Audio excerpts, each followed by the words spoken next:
PK52, the Saturday morning meeting.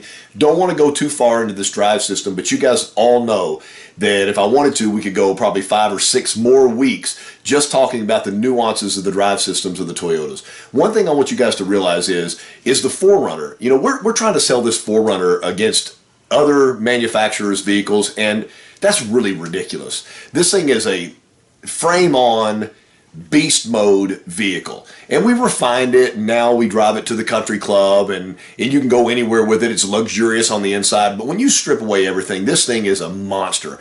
And the real reason it's a monster is the way the drive system is set up. So let's talk about 4Runner Limited first, and then I'm going to jump from 4Runner Limited to Sequoia. Then I'm going to jump from Sequoia to Land Cruiser, because they share kind of the same platform. You know, one of the things to build value in your 4Runner is, you might say, just like the Land Cruiser. Just like the Land Cruiser.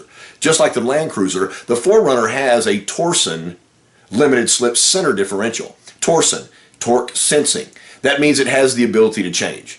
So here's the deal. When you put a computerized center differential in a vehicle, then as the manufacturer, you decide how to program that differential. Honda Pilot for years has put a programmable center differential in their Pilot.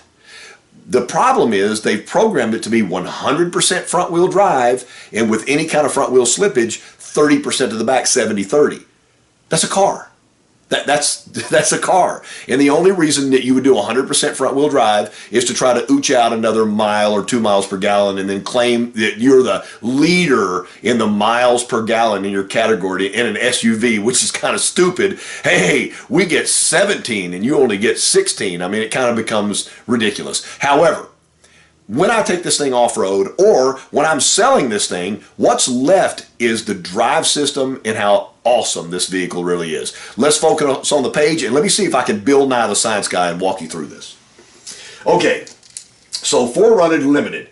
So the reason why I say limited is, remember, when you go 4Runner and you go SR5, then you get a part-time system, Toyota calls it, and you have a system just like Tacoma and Tundra, where you have to physically lock the transfer case, and that puts you in a 4-wheel drive. But what happens with the 4Runner is, when you drive away from the dealership, you have an open center differential, and what I've drawn right there is a big circle around the middle part of the drive system.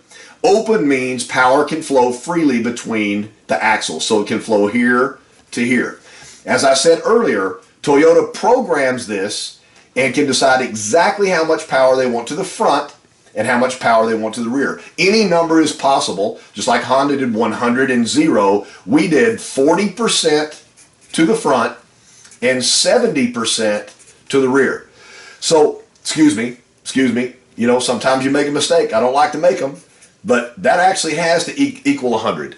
All right, so there we go. First mistake today. So 40% to the front, 60% to the rear. I'm going to give you a second. Why would we put a little bit more power to the rear axle on a regular drive system than to the front axle?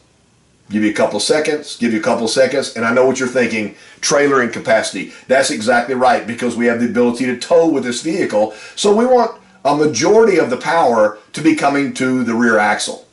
So when I'm driving down the road, an open differential allows me to steer the vehicle so that these wheels can regulate the speed while continuing to give power to both axles. So Toyota calls this a full-time 4-wheel drive. You know what? I'm going to box that up, and I'm going to change the name of that because it's easier for me to remember. I call this all-wheel drive. And the reason why is all 4 wheels have power all of the time, and can be driven on all road surfaces. All equals all. But if you're taking a test, remember it's full-time 4-wheel drive. All that means is I have an open center differential. Now, that is drive system number 1. If I lock the center differential, let me put a circle around this, and I'm going to come back in here, and I'm going to say, I want to go to true 4-wheel drive. So I come in here, and I go to 4-wheel drive, high range L, which is locked. That means I've locked this center differential. That makes this thing just like a 4-wheel drive on a Tundra. You have 50% of the active power in the front and 50% of the active power in the back. So this is 4-wheel drive high range. So four-wheel drive high, just like in a Tundra or Tacoma. And I'd be in an off-road situation where I've got a lot of unstable soil, rocks, maybe sand. This might be the system I want because it gives me power to each axle, and it's individual. So that axle is independent from that axle. And then the last, if I open this up, put a circle around here, and I lock it again, you'll see on your shifter, it says four-wheel drive low range. So that is the low range. You have to go to neutral to be able to get to this system, and then you go low range. What it does is it multiplies the torque, 2.6 to 1. What that means is, so instead of turning 1 to 1, it's turning 2.6 times to 1. So at 8 miles an hour, you know, you're probably turning really close to high RPMs, almost a red line in first gear. So this gives you better usability of your torque. All-wheel drive or full-time four-wheel drive. Four-wheel drive high, standard lock system. Four-wheel drive low, standard lock system. So we look at these systems right here and go, well, what would be the difference in a Sequoia? I'm glad you asked. And man, I hope you guys have seen the new Sequoia. Look at some of the auto show pictures. You know, they didn't change the interior on it, but I got to tell you, they really freshened the outside of that. So if I go Sequoia, I get one extra drive system. And that extra drive system is rear wheel drive. So I get all-wheel drive or full-time four-wheel drive high. I can lock it, or I can start out when I leave the dealership, I'm just in rear drive. And the reason why Toyota made this decision is this is a gigantic beast here. There's very few road situations where you're going to need to engage any kind of all-wheel drive or four-wheel drive because you have a lot of weight over the rear axle of this vehicle. So with traction control and all of that, you have the ability to drive this thing virtually anytime, anywhere in that rear-wheel drive mode. But shift on the fly up to 50 miles an hour to go into that all-wheel drive high when you have a Torsen center differential. Then the last one is the Land Cruiser. And the Land Cruiser is kind of interesting. So I'll write Land Cruiser. So the Land Cruiser has a center differential lock switch. Man, I know, this is crazy. There's so much to learn here. But you've got a Torsen limited slip center differential right there.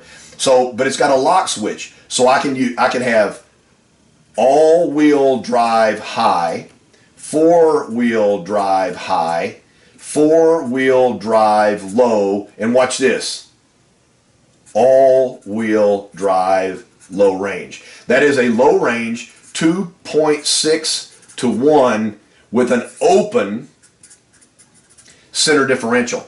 Now you say, Casey, you know, when would I ever use that? Well, think about this. If I'm driving and it's hard packed stone, and then I'm into sand, and then it's back to hard packed stone, anytime that you lock the differential, once you lock that, you can't drive these vehicles in this situation on any kind of hard packed asphalt, concrete, or hard packed surface because it's going to hop just like it would be in a Tacoma and a Tundra. So this Land Cruiser Beast Mode gives me the ability to be able to creep in low range with an open differential. So when you're paying all the money for a Land Cruiser, you know, you really need to know what you're getting.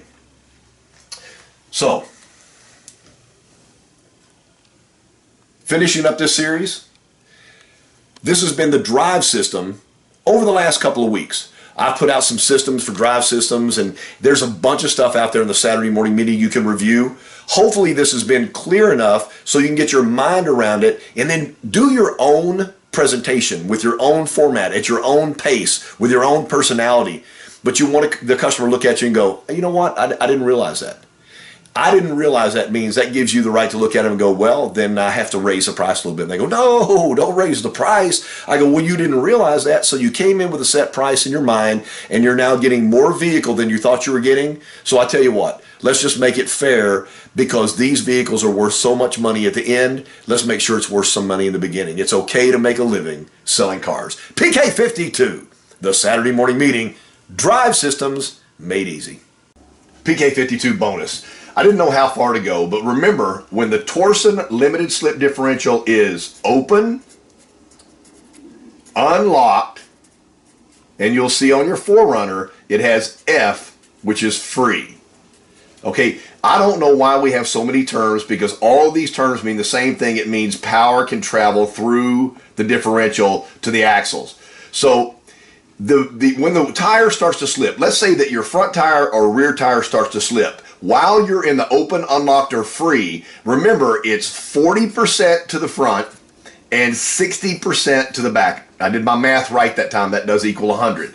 So the ability of the system can move power away from an axle that's not doing you any good. So if you're on a snow highway and you start to spin your front wheels, watch this. This is really cool. You can go up to 73% to the rear. So that 60 becomes 73, and it decreases the power to the front that's not doing you any good. Okay, on the other hand, if you need power to go to the front axle, it can go to the front axle at up to 52%. So what I'm basically saying is power can freely travel between the two axles, and the Torsen puts power to the axle that has the most grip. Now, wouldn't it be cool if we had a system that could take the wheels along the axle and move power side to side, power side to side? Oh, wait a minute. Traction control. So we got track and Torsen limited slip differential, moving it between the axles and across the axles. That's your bonus for the Torsen limited slip differential PK52, the Saturday morning meeting.